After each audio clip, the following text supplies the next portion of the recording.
One of the most unusual rules of chess is called castling. This move was invented to speed up the game and do two things at once. When you castle, your king moves toward the safety of the corner and your rook comes toward the action in the middle. You literally are moving two pieces at once, but it counts as just one move. You can castle in either direction, left or right. In either case, your king moves over only two squares, and then the rook from that side is moved directly to the other side of the king, like this. And here's another example of castling. Castling is a great move with many benefits if it is used at the right time. However, there are a few conditions that may prevent you from castling. First off, you cannot castle when you are in check. You must first deal with the check before trying to castle. Secondly, you cannot castle if your king would castle through a check, or after castling, your king would land into a check. Next, you cannot castle if there are any pieces in between your king and your rook. It must be completely empty. In this position, both white and black have to move one piece before they're able to castle. After knight f3 and bishop c5, for example, both sides are now able to castle kingside.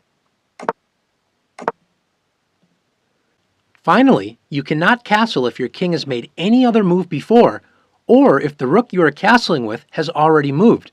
It must be the first move for both pieces.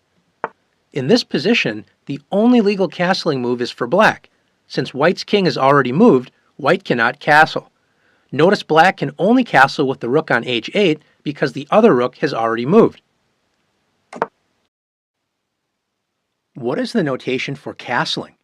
It depends on if you castle kingside or queenside. In this position, let's say white castles kingside. The way you would write it is 0-0.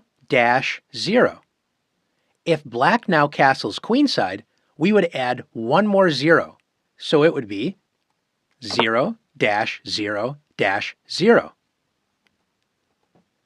One way that can help you remember this is notice on the king side there are two squares between the white king and the rook. Notice 0-0 has two zeros. So kingside castling, two squares, two zeros. Notice on the queen side there's three squares between the king and the rook. Queenside castling has three zeros, 0-0-0. Now it's your turn to castle.